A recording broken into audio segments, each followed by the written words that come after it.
ನಮಸ್ಕಾರ, ಕನ್ನಡ ಒನ್ನಿಗೆ ಸ್ವಾಗತ. ನಾನು ನಿಮ್ಮ ಭಾಗ್ಯನಾರಾಯಣ ಬೊಗ್ಗವರಪು. ನಿನ್ನೆ ರಾತ್ರಿ ಮಧ್ಯರಾತ್ರಿ ಇಡೀ Bengaluru plus all over Karnataka ಬಿಟ್ಟು ಹೊರಗಡೆ ಕೆಲವು ರಾಜ್ಯಗಳಲ್ಲಿ ಅಥವಾ ಜಿಲ್ಲೆಗಳಲ್ಲಿ ಸಾಕಷ್ಟು ಸಂಭ್ರಮ ಇತ್ತು. RCB ಅನ್ನುವಂತಹ ತಂಡ IPL ಅನ್ನು ಮೊದಲನೇ ಬಾರಿಗೆ ಗೆದ್ದಿತ್ತು. 17 ಅಟೆಂಪ್ಟ್ಗಳಲ್ಲಿ ಸೋತಿದ್ದಂತಹ RCB 18ನೇ ಅಟೆಂಪ್ಟಲ್ಲಿ ನಿನ್ನೆ ಗೆದ್ದಿತ್ತು. 4ನೇ ಬಾರಿ ಫೈನಲ್ಗೆ ಬಂದಿತ್ತು. ಹಾಗಾಗಿ ಸಾಕಷ್ಟು ಸಂಭ್ರಮ ಇತ್ತು. ಗೆಲುವು, ಕೊನೆಗೂ ಕಪ್ ಸಿಕ್ತು. ಈ ಸಲ ಕಪ್ ನಮ್ಮದೇ ಅನ್ನುವಂತಹದ್ದನ್ನು ಸಾಧಿಸಿಬಿಟ್ರು ಇವರು ಅನ್ನುವಂತಹ ಖುಷಿಯಲ್ಲಿತ್ತು. ಆ ಖುಷಿ ಇವತ್ತು ಸಾವಿನ ಮನೆಯಾಗಿ ಪರಿವರ್ತನೆ ಆಗಿದೆ. ಯಾಕೆಂದರೆ ಕನಿಷ್ಠ 11 ಜನ ಜೀವ ಕಳ್ಕೊಂಡಿದ್ದಾರೆ. 33 ಜನ ಆಸ್ಪತ್ರೆಯಲ್ಲಿ ಗಂಭೀರ ಸ್ಥಿತಿಯಲ್ಲಿ ಮಲಗಿದ್ದಾರೆ. ಕಾರಣ ಇಷ್ಟೇ, ಚಿನ್ನಸ್ವಾಮಿ ಸ್ಟೇಡಿಯಮಲ್ಲಿ ಇವತ್ತು ತಂಡ ಬರಬೇಕಾಗಿತ್ತು. RCB ತಂಡ ಸಂಭ್ರಮಾಚರಣೆ ಇತ್ತು. ಯಾರು ಬೇಕಾದರೂ ಬರ್ಬೋದು, ಫ್ರೀ ಎಂಟ್ರಿ ಅಂತ ಅನೌನ್ಸ್ ಮಾಡಿದ್ರು. ಜನ ನುಗ್ಗಿದ್ರು, ಒಟ್ಟಿಗೆ ಕಾಲು ತುಳಿತ ಆಯಿತು, ಪ್ರಾಣ ಹೋಯಿತು. ಇದು ಒಂದು ಕಡೆ. ಆದರೆ ಇನ್ನೊಂದು ಕಡೆ ಸರ್ಕಾರ ತಾನೂ ಇದರಲ್ಲಿ ಏನೋ ಒಂದಷ್ಟು ಭಾಗಿಯಾಗಬೇಕು, ನಾವು ಈ ಕಪ್ಪು ಗೆಲ್ಲೋದ್ರಲ್ಲಿ ನಾವು ಸಹ ಒಬ್ಬರು ಕಾರಣಕರ್ತರು ಅಂತ ತೋರಿಸ್ಕೊಳ್ಬೇಕು ಅಂತ ತರಾತುರಿಯಲ್ಲಿ ನಿನ್ನೆ ರಾತ್ರಿಯಿಂದನೇ ಅಹಮದಾಬಾದ್ಗೆ ಕನೆಕ್ಟ್ ಆಗಿ RCBಯನ್ನು ಇಲ್ಲಿ ಕರೆಸ್ಕೊಳ್ಳುವಂತಹ ಪ್ರಯತ್ನ ಮಾಡಿದ್ರು. ಇಲ್ಲಿಗೆ ಕರೆಸ್ಕೊಂಡು ವಿಧಾನಸೌಧದ ಮೆಟ್ಟಿಲುಗಳ ಮೇಲೆ ಅವರಿಗೆ ಸನ್ಮಾನ ಮಾಡುವ ಕಾರ್ಯಕ್ರಮವನ್ನು ಸಿದ್ದರಾಮಯ್ಯನವರ ನೇತೃತ್ವದಲ್ಲಿ ಇಟ್ಕೊಂಡು, ಅದಕ್ಕೆ ನಮ್ಮ ಗವರ್ನರ್ ಸಹ ಬಂದಿದ್ದರು, ಉಪಮುಖ್ಯಮಂತ್ರಿಗಳು, ಸಾಕಷ್ಟು ಮಂತ್ರಿಗಳು ಸಹ ಉಪಸ್ಥಿತರಿದ್ದರು. ಅಲ್ಲೂ ಕೂಡ ಆಲ್ಮೋಸ್ಟ್ ಕಾಲು ತುಳಿತ ಆಗಿದೆ. ಸಿದ್ದರಾಮಯ್ಯನವ್ರು ಹೇಳ್ತಿದ್ದಾರೆ, ಏನೇನು ಹೇಳ್ತಿದ್ದಾರೆ ಸಿದ್ದರಾಮಯ್ಯ ಇವತ್ತು ಯಾವ ರೀತಿ ಕಂಡ್ರು, ಅವರ ಒಳಗೆ ಅಧಿಕಾರ ಅನ್ನೋದು ಮನುಷ್ಯನನ್ನು ಏನೆಲ್ಲ ಮಾಡುತ್ತೆ ಅನ್ನೋದನ್ನು ಹೇಳ್ತೀನಿ. ಸಿದ್ದರಾಮಯ್ಯನವರ ಇವತ್ತಿನ ವರ್ತನೆ ಇದೆಯಲ್ಲ, ಹೇಳ್ತೀನಿ ಒಂದು ನಿಮಿಷ. ಅಲ್ಲಿ ಆಲ್ಮೋಸ್ಟ್ ಕಾಲು ತುಳಿತದ ಸನ್ನಿವೇಶ ವಿಧಾನಸೌಧದ ಮುಂದೇನೋ ಬಂತು. ನಾನು ಖುದ್ದಾಗಿ ನೋಡದೆ ಹೋಗಿ ವಿಧಾನಸೌಧದ ಮುಂದೆ ಕನಿಷ್ಠ ಅಂದರೂ ಸಹ 5,000ದಿಂದ 10,000 ಚಪ್ಪಲಿಗಳು ಚಲ್ಲಾಪಿಲ್ಲಿಯಾಗಿ ಬಿದ್ದಿದ್ದಾವೆ. ಅಂದರೆ ಎಷ್ಟು ನುಗ್ಗಲಾಗಿರುತ್ತೆ ಅನ್ನೋದನ್ನು ಯೋಚನೆ ಮಾಡ್ಬೋದು. ಆದರೆ ಜೀವಹಾನಿ ಆಗಿಲ್ಲ ಅಲ್ಲಿ ಅನ್ನೋದು ಒಂದು ಸರ್ಕಾರಕ್ಕೆ ಸಮಜಾಯಿಷಿ. ಆದರೆ ಅಲ್ಲಿಂದ ಬರೀ ಅರ್ಧ ಕಿಲೋಮೀಟ್ರ್ ದೂರದಲ್ಲಿರುವಂತಹ ಚಿನ್ನಸ್ವಾಮಿ ಸ್ಟೇಡಿಯಂ ಬಳಿ ಏನೇನಾಗಬೇಕೋ ಎಲ್ಲ ಆಗೋಯ್ತು. 11 ಜನ ಹೆಣ ಆಗೋದ್ರು, ಸಾವಿನ ಮನೆ ಆಗೋಯ್ತು. ಚಿನ್ನಸ್ವಾಮಿ ಸ್ಟೇಡಿಯಂ ಸಾವಿನ ಸಂಭ್ರಮ ಅನ್ನೋ ರೀತಿಯಲ್ಲಿ ಅದು ಆಗೋಯ್ತು. ಸೊ ಏನೇನು ನಡೀತು ಇವತ್ತು, ಯಾರು ಹೊಣೆ ಮುಖ್ಯವಾಗಿ ಅನ್ನೋದನ್ನು ನಾವು ನೋಡೋದಾದರೆ, ನಿಮಗೆ ಹೇಳದಂಗೆ ನಿನ್ನೆ ರಾತ್ರಿ ಫೈನಲ್ ಪಂದ್ಯ ಪಂಜಾಬ್ ಜೊತೆಯಲ್ಲಿತ್ತು. 6 ರನ್ನುಗಳಿಂದ ಗೆದ್ದರು. ಸಂಭ್ರಮಾಚರಣೆ ರಾತ್ರಿ ಎಲ್ಲ ನಡೀತು. ಪೊಲೀಸರಿಗೆ ತುಂಬಾ ಕಷ್ಟ ಇತ್ತು. ನಿನ್ನೆ ರಾತ್ರಿ ಹಾದಿ ಬೀದಿಯಲ್ಲಿ ಸಂಭ್ರಮಾಚರಣೆಗಳು ನಡೀತಾ ಇತ್ತು. ರೋಡ್ ಬ್ಲಾಕ್ ಆಗಿತ್ತು. ಜನ ಬೀದಿಗೆ ಬಂದ್ಬಿಟ್ಟಿದ್ರು. ಬಾರುಗಳು ಯಾವುದೂ ಮುಚ್ಚಿರಲಿಲ್ಲ, ಎಲ್ಲವೂ ಸಹ ಓಪನ್ ಇತ್ತು. ಜನನೂ ಹಾಗೆ ನಡ್ಕೊಳ್ತಿದ್ರು. ಆದರೆ ಎಲ್ಲೂ ಕೂಡ ಅಹಿತಕರ ಘಟನೆ ಆಗ್ತಿರ್ಲಿಲ್ಲ. ಆದರೆ ರೋಡ್ಗಳು ಬ್ಲಾಕ್ ಆಗಿತ್ತು, ಟ್ರಾಫಿಕ್ಗಳು ಜಾಮ್ ಆಗಿತ್ತು. ಅದನ್ನು ಕ್ಲಿಯರ್ ಮಾಡೋಕ್ಕೆ, ಸುರಕ್ಷತೆ ಕೊಡೋದಕ್ಕೆ ಪೊಲೀಸರು ಮಧ್ಯರಾತ್ರಿ 3 ಗಂಟೆವರೆಗೂ ಹರಸಾಹಸ ಪಟ್ಟಿದ್ದಾರೆ. ಅಷ್ಟು ಕೆಲಸ ರಾತ್ರಿ ಮಾಡಿದ ನಂತರ ಬೆಳಗ್ಗೆ ಅವರು ಮಲಗಿದ್ದೇ 5 ಗಂಟೆಗೋ 6 ಗಂಟೆಗೋ. ಆದರೆ ಎಲ್ರಿಗೂ 8 ಗಂಟೆಗೆ ಡ್ಯೂಟಿ ಹಾಕಿದ್ರು ವಿಧಾನಸೌಧದ ಬಳಿ. ಅಷ್ಟು ದೊಡ್ಡ ಕಾರ್ಯಕ್ರಮ. ಅದರ ನಂತರ ಅದಕ್ಕಿಂತ ದೊಡ್ಡ ಕಾರ್ಯಕ್ರಮ ಚಿನ್ನಸ್ವಾಮಿ ಸ್ಟೇಡಿಯಂನಲ್ಲಿ ಅಂತ. 35,000 ಚಿನ್ನಸ್ವಾಮಿ ಸ್ಟೇಡಿಯಂನ capacity, seating capacity. Free entry ಅಂದರೆ ಜನ ಸುಮ್ಮನೆ ಇರ್ತಾರ? ಕನಿಷ್ಠ ಅಂದರೂ 2 ಲಕ್ಷ ಜನ ಅಲ್ಲಿ ಸೇರಿದ್ರು. 2 ಲಕ್ಷ ಜನ, 3 ಲಕ್ಷ ಆಲ್ಮೋಸ್ಟ್ ಆಗಿತ್ತು ಅಂತ ಕೆಲವರು ಹೇಳ್ತಾರೆ. ಬಟ್ ಮಿನಿಮಮ್ ಅಂತೂ 2 ಲಕ್ಷ ಜನ ಸೇರಿದ್ರು. 35,000 ಸೀಟ್ ಅಷ್ಟೇ. ಗೇಟ್ಗಳನ್ನು ಓಪನ್ ಮಾಡೋದಕ್ಕೆ ತಡ ಮಾಡ್ತಿದ್ರು. ಯಾಕೆಂದರೆ ಸಂಜೆ ಇರೋದು ಕಾರ್ಯಕ್ರಮ. ಜನ ಬೆಳಗ್ಗೆಯಿಂದನೇ ಶುರು ಹಚ್ಕೊಂಡ್ರು. 11 ಗಂಟೆಯಿಂದನೇ ಅಲ್ಲಿ ಜನವೋ ಜನ. ಹಾಗೂ ಹೀಗೂ ನುಗ್ಗಲು ಶುರುವಾಯಿತು. ಗೇಟನ್ನೇ ಕ್ರ್ಯಾಶ್ ಮಾಡಿದ್ರು. ಒಬ್ಬರ ಮೇಲೊಬ್ಬರು ಬಿದ್ದರು, ತುಳ್ಕೊಂಡ್ರು, ಹೋಯ್ತು, ಜೀವಗಳು ಹೋಯ್ತು. ಅಲ್ಲಿ ಒಂದು ಆ್ಯಂಬುಲೆನ್ಸ್ ಇರಲಿಲ್ಲ, ಒಂದು ವ್ಯವಸ್ಥೆ ಇರಲಿಲ್ಲ, ಎಂಥದ್ದು ಇರಲಿಲ್ಲ. ಮುಂದಾಲೋಚನೆ ಅನ್ನೋದು ಇಲ್ಲವೇ ಇಲ್ಲ. ಏನೋ ಸಿಟಿ ಮಾರ್ಕೆಟ್ಗೆ ಜನ ಬಂದು ಟೊಮೊಟೊ ಈರುಳ್ಳಿ ತಗೊಂಡು ಹೋಗ್ತಾರೆ ಅನ್ನೋ ರೀತಿಯಲ್ಲಿ ಬಿಟ್ಟಿದ್ರು. ನಾರ್ಮಲ್ ಆಗಿ 4 ಟ್ರಾಫಿಕ್ ಪೊಲೀಸ್ಗಳಿದ್ದರು ಅಷ್ಟೇ. 5,000 ಪೊಲೀಸರ ನಿಯೋಜನೆ ಮಾಡಿದ್ವಿ ಅಂತ ಸರ್ಕಾರ ಹೇಳ್ತಾ ಇದೆ. ಬಟ್ ಅವರೆಲ್ಲ ಅಲ್ಲಿ ಏನು ಮಾಡ್ತಿದ್ರು, ಎಲ್ಲಿದ್ದರು, ಏನು ಎತ್ತ ಗೊತ್ತಿಲ್ಲ. ವಿಧಾನಸೌಧದ ಬಳಿ ಎಷ್ಟು ಜನ ಇದ್ದರು, ಚಿನ್ನಸ್ವಾಮಿ ಸ್ಟೇಡಿಯಂ ಬಳಿ ಎಷ್ಟು ಜನ ಇದ್ದರು, ಏನೂ ಗೊತ್ತಿಲ್ಲ. ಒಟ್ಟಿನಲ್ಲಿ ಅಲ್ಲಿ ಒಂದು ದುರಂತ ನಡೆದು ಹೋಯಿತು. ಅದರಲ್ಲಿ ಗಾಯಾಳುಗಳನ್ನು ಎತ್ಕೊಂಡೋಗೋದಕ್ಕೆ ಒಬ್ಬೊಬ್ಬರನ್ನ ಕೈ ಕಾಲು ಹಿಡ್ಕೊಂಡು ಎತ್ಕೊಂಡು ಹೋಗ್ಬೇಕಾಗಿತ್ತು. ಆ್ಯಂಬುಲೆನ್ಸ್ ವ್ಯವಸ್ಥೆ ಇರಲಿಲ್ಲ. ಕರ್ನಾಟಕ ಕ್ರಿಕೆಟ್ ಅಸೋಸಿಯೇಷನ್ ಅದು ಏನು ಅಂತ ಏರ್ಪಾಟುಗಳು ಮಾಡಿತ್ತೋ, ಕತ್ತೆ ಕಾಯ್ತಿತ್ತೋ, ಕಾಟಾಚಾರಕ್ಕೆ ಮಾಡಿತ್ತೋ ಗೊತ್ತಿಲ್ಲ. ಒಟ್ಟಿನಲ್ಲಿ ಆ IPL ಅಲ್ಲಿ ದುಡ್ಡು ಮಾಡಬೇಕು, ಕ್ರಿಕೆಟ್ ಹೆಸರಲ್ಲಿ ದುಡ್ಡು ಮಾಡಬೇಕು, ಅದಕ್ಕೆ ಮಾತ್ರ ಮುಂದಿರ್ತವೆ ಈ ಅಸೋಸಿಯೇಷನ್ಗಳು. ಜನರ ಸುರಕ್ಷತೆಯ ಬಗ್ಗೆ ಅವರಿಗೆ ಗಮನ ಇರಲ್ಲ ಅನ್ನೋದು ಸ್ಪಷ್ಟವಾಗಿ ಅರ್ಥ ಆಯಿತು. ಅದೇ ರೀತಿ ವಿಧಾನಸೌಧದ ಮುಂದೆ ಸಹ ಸರ್ಕಾರ ತಾನೂ ಸಹ ಈ ಕಪ್ಪು ಗೆಲ್ಲೋದರಲ್ಲಿ ನಮ್ಮದು ಪಾತ್ರ ಇದೆ ಅನ್ನೋದನ್ನು ತೋರಿಸ್ಕೋಬೇಕು, ಬಿಲ್ಡಪ್ ಕೊಡಬೇಕು ಅನ್ನೋ ಕಾರಣಕ್ಕೆ ಅಲ್ಲೊಂದು ಕಾರ್ಯಕ್ರಮ ಮಾಡ್ತು. ಅಲ್ಲೂ ಒಂದಷ್ಟು ನೂಕುನುಗ್ಗಲು, ಎಲ್ಲ ಟ್ರಾಫಿಕ್ ಜಾಮು, ಕಂಪ್ಲೀಟ್ ಜಾಮ್ ಆಗ್ಬಿಟ್ಟಿತ್ತು, ಎಲ್ಲ ನಡೀತು.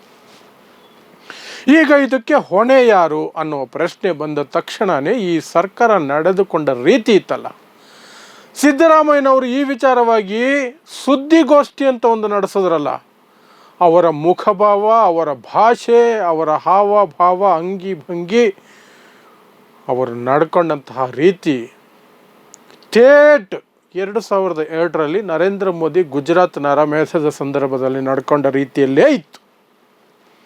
ಏನೀಗ ಸತ್ರೆ ಅವರೇನು ದೊಡ್ಡ VIP ಮಕ್ಕಳ, ಶ್ರೀಮಂತರ ಮಕ್ಕಳ, ನನ್ನ ಮನೆ ಮಕ್ಕಳ, ಯಾರೋ ಹಾದಿ ಬೀದಿಯಲ್ಲಿ ಹೋಗ್ತಾ ಇದ್ದವರು ಬಂದರು, ಪುಕ್ಸಟ್ಟೆ ಒಳಗಡೆ ಹೋಗಬೇಕು ಅಂತ ಟ್ರೈ ಮಾಡಿದ್ರು, ಸತ್ತೋದ್ರು ಅಂತ ಹೇಳಲಿಲ್ಲ. ಆದರೆ ಆಲ್ಮೋಸ್ಟ್ ಅದೇ ಟೋನಲ್ಲೇ ಸಿದ್ದರಾಮಯ್ಯ ಮಾತಾಡಿದ್ದು. ಕೆಲವು ಪ್ರಶ್ನೆಗಳಿಗೆ ನಗು ಮುಖದಲ್ಲಿ ಉತ್ತರ ಕೊಡ್ತಿದ್ದಿದ್ದು. ಆಮೇಲೆ ಪ್ರಶ್ನೆ ಸ್ವಲ್ಪ ಗಂಭೀರವಾಗಿ ಕೇಳಿದ ತಕ್ಷಣವೇ ಬಾಯಿಗೆ ಬಂದಂಗೆ ಪತ್ರಕರ್ತರ ಮೇಲೆ ರೇಗ್ತಾ ಇರೋದು, ಬಾಯಿಗೆ ಬಂದ ಹಾಗೆ. ಆಮೇಲೆ ಸರ್ಕಾರದ ಏನೂ ಇಲ್ಲ ಇದರಲ್ಲಿ, ಮತ್ತ್ಯಾಕೆ ಸರ್ಕಾರ ಇರಬೇಕು? ಕ್ರಿಕೆಟ್ ಅಸೋಸಿಯೇಷನ್ ಅವರು ಏರ್ಪಾಡು ಅವ್ರಿಗೆ ಹೇಳಬೇಕಾಗಿತ್ತು, ಇಷ್ಟು ಶಾರ್ಟ್ ನೋಟಿಸಲ್ಲಿ ನಾವು ಸೆಕ್ಯೂರಿಟಿ ಕೊಡೋಕ್ಕಾಗೋದಿಲ್ಲ, ಮುಂದಿನ ದಿನಗಳಲ್ಲಿ ಇಟ್ಕೊಳ್ರಿ ಅಂತ. ಅದಕ್ಕೆ ಸರ್ಕಾರನೂ ರೆಡಿ ಇರಲಿಲ್ಲ. ನೀವು ತರಾತುರಿಯಲ್ಲೇ ಕರ್ಸ್ಕೊಂಡ್ರಿ ವಿಧಾನಸೌಧದ ಮೆಟ್ಲ ಮೇಲೆ. ಯಾಕೆ? ಫಾರಿನ್ ಪ್ಲೇಯರ್ಸು, ಬೇರೆ ರಾಜ್ಯದ ಕ್ರೀಡಾಪಟುಗಳೆಲ್ಲ ಹೋಗ್ಬಿಡ್ತಾರೆ. 2-3 ದಿನ ಬಿಟ್ಟರೆ ಅವ್ರು ಯಾರು ಸಿಗಲ್ಲ ಕೈಗೆ. ಒಟ್ಟಿಗೆ ಸೇರಿಸಿ ಅಲ್ಲಿ ಸಮಾರಂಭ ಮಾಡೋಕ್ಕಾಗಲ್ಲ, ಬಿಲ್ಡಪ್ ತಗೊಳಕ್ಕಾಗಲ್ಲ, ಅಷ್ಟೇ. ಆ ಕಾರಣಕ್ಕೆ ನೀವು ಮಾಡೋಕ್ಕೆ ನೋಡಿದ್ರೆ ಅವರು ಮಾಡೋಕ್ಕೆ ನೋಡಿದ್ರು. ಎರಡೂ ಕಡೆನೂ ಮಾಡಿದ್ದೀರಿ. ಎರಡೂ ಸೇರಿಸಿ ಒಟ್ಟಿಗೆ ಒಂದೇ ಕಡೆ ಮಾಡ್ಬೋದಾಗಿತ್ತಲ್ಲ, ಪೊಲೀಸರು ಒಂದೇ ಕಡೆ ಇರ್ಬೋದಾಗಿತ್ತಲ್ಲ, ಅದೂ ಮಾಡಲಿಲ್ಲ. ಇದೆಲ್ಲದರ ನಡುವೆ ಸಿದ್ದರಾಮಯ್ಯನವರು ಈ ವರ್ತನೆ. ನಮ್ಮದೇನೂ ಇಲ್ಲ, ಅದು ಅಸೋಸಿಯೇಷನ್ ಅವ್ರ ಜವಾಬ್ದಾರಿ, ನಾವು ಸುರಕ್ಷತೆ ಒದಗಿಸೋದು ಮಾತ್ರ ನಮ್ಮ ಕೆಲಸ. ಸುರಕ್ಷತೆ ಒದಗಿಸೋದಕ್ಕೆ ಸಾಧ್ಯ ಇತ್ತ ಅಂತ ನೋಡಿದ್ರ? ನಿನ್ನೆ ರಾತ್ರಿ 2-3 ಗಂಟೆವರೆಗೂ ದುಡಿತಾ ಇದ್ದಂತಹ ಪೊಲೀಸರು ಮತ್ತೆ ಬೆಳಗ್ಗೆ 8 ಗಂಟೆಗೆಲ್ಲ ನಿಮಗೆ ಡ್ಯೂಟಿ ಹಾಜರಾಗಿ ಅಷ್ಟು ದೊಡ್ಡ ಕ್ರೌಡನ್ನು ಕಂಟ್ರೋಲ್ ಮಾಡೋಕ್ಕಾಗತ್ತಾ? ಅಥವಾ ಅಷ್ಟು ದೊಡ್ಡ ಕ್ರೌಡ್ ಬರುತ್ತೆ ಅಂತ ಸರ್ಕಾರಕ್ಕೆ ಗೊತ್ತಿರಲಿಲ್ವಾ? ಹಾಗಾದರೆ ಪರ್ಮಿಷನ್ ಹಾಕಿ ಕೊಟ್ಟರೆ ಹೇಳಬೇಕಾಗಿತ್ತು, ನೀವು ಹೇಳಬೇಕಾಗಿತ್ತು, ಅದು ಮಾಡಲಿಲ್ಲ. ಎಂಥದೂ ಇಲ್ಲ. ಈ ಸಾವುಗಳಿಗೆ ಸಿದ್ದರಾಮಯ್ಯ ಸರ್ಕಾರನೇ ಹೊಣೆ, ಎರಡು ಮಾತೇ ಇಲ್ಲ ಅದರಲ್ಲಿ. ಸಿದ್ದರಾಮಯ್ಯ ಸರ್ಕಾರ ಹೊಣೆ, ನೇರ ಅದು. ಜನ ಹಾಗೆ ನುಗ್ಗಿಬಿಟ್ರೆ ನಾವೇನು ಮಾಡೋದು? ಸರ್ಕಾರ ಬೇಕಾಗಿಲ್ಲ. ಹಾಗಾದರೆ ಸರ್ಕಾರ ಯಾಕೆ ಬೇಕು? ಪೊಲೀಸ್ ಯಾಕೆ ಬೇಕು? ವ್ಯವಸ್ಥೆ ಯಾಕೆ ಬೇಕು? ಜನ ಹೇಗೋ ಮಾಡಿಕೊಂಡ್ರು ಅಂದರೆ ಬೇಕಾಗಿರ್ಲಿಲ್ವಲ್ಲ ಸರ್ಕಾರ. ಜನ ಅವ್ರ ಪಾಡಿಗೆ ಅವ್ರು ಮಾಡ್ಕೊಳ್ತಾರೆ. ಬನಾನಾ ರಿಪಬ್ಲಿಕ್ ಥರ ಬಿಟ್ಬಿಡಿ, ಯಾರಿಗೆ ಏನು ಇಷ್ಟ ಇದೆಯೋ ಅವ್ರು ಮಾಡ್ಕೊಂಡು ಹೋಗಲಿ, ನಮ್ಮದೇನೂ ಇಲ್ಲ ಇದರಲ್ಲಿ ಅಂದರೆ ಏನರ್ಥ?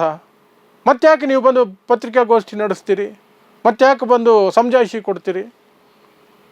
11 ಜನರ ಜೀವ ಅನ್ನೋದು ಸುಮ್ಮನೆನಾ? ಅದು ಎಲ್ಲ ಯುವಕರು. 9ನೇ ಕ್ಲಾಸ್ ಮಗುನೂ ಇದೆ, ಹೆಣ್ಮಗು.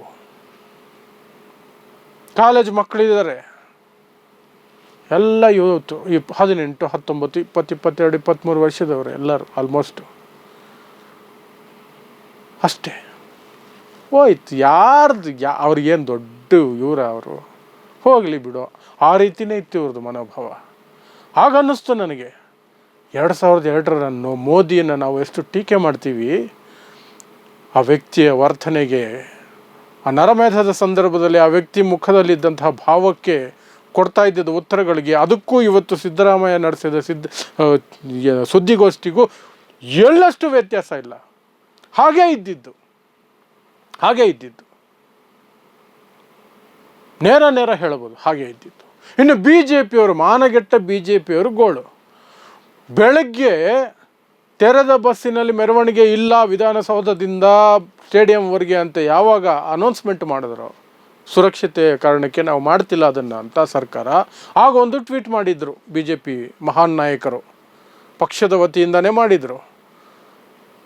ಇದು ಅನ್ಯಾಯ, ಮ್ಯಾನೇಜ್ ಮಾಡೋಕ್ಕೆ ಬರಲ್ಲ ಈ ಸರ್ಕಾರಕ್ಕೆ, ಹಾಗೆ ಹೀಗೆ, ಯಾಕೆ ಅದು ಮೆರವಣಿಗೆನ ಕ್ಯಾನ್ಸಲ್ ಮಾಡಿದ್ರು, ಸಂಭ್ರಮಕ್ಕೆ ಅಡ್ಡಿ ಬರ್ತಿದ್ದಾರೆ, ಹಾಗೆ ಹೀಗೆ ಅಂತ.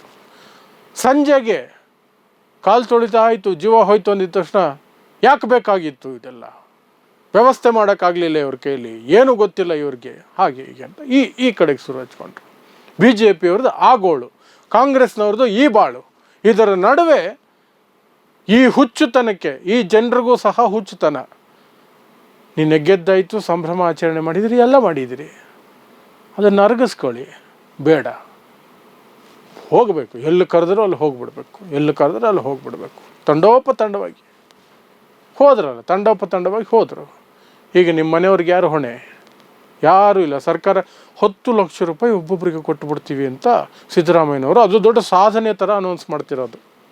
10 ಲಕ್ಷ ರೂಪಾಯಿ ಒತ್ತಿ ಪ್ರತಿಯೊಬ್ಬರಿಗೂ 10 ಲಕ್ಷ ರೂಪಾಯಿಯನ್ನು ಕೊಡ್ತೀವಿ ಅಂತ ಹೇಳ್ತಿರೋದು.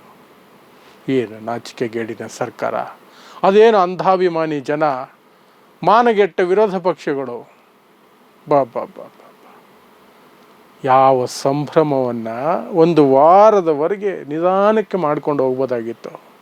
18 ವರ್ಷಗಳ ನಂತರ 18 ವರ್ಷಗಳಲ್ಲಿ ಮೊದಲ ಬಾರಿಗೆ IPL ಶುರುವಾಗಿ ಗೆದ್ದಿದೆ ಬೆಂಗಳೂರು ತಂಡ. ಅದನ್ನೆಷ್ಟು ಖುಷಿಯಿಂದ ಸಂಭ್ರಮಾಚರಣೆ ಮಾಡಬೇಕಾಗಿತ್ತು. ಸಾವಿನ ಮನೆ ಮಾಡಿಟ್ರು, ಸೂತಕದ ಮನೆ ಮಾಡಿಟ್ರು. ಏನೇ ಇರಲಿ, ಸರ್ಕಾರ ಹೊಣೆ ಇದಕ್ಕೆ. ಎರಡನೇದು, ಸಿದ್ದರಾಮಯ್ಯ ನಡವಳಿಕೆ ಇವತ್ತು ಸರ್ವಾಧಿಕಾರಿಯ ನಡವಳಿಕೆ ಆಗಿತ್ತು, ನಾಚಿಕೆಗೇಡಿನ ನಡವಳಿಕೆ ಆಗಿತ್ತು. ಎರಡು ಮಾತೇ ಇಲ್ಲ ಅದರಲ್ಲಿ, ಅಷ್ಟೇ. ನೋಡ್ತಾ ಇರಿ ಸಮಾಜಕ್ಕಾಗಿ ಕನ್ನಡ 1 ನ್ಯೂಸ್. ನಮಸ್ಕಾರ.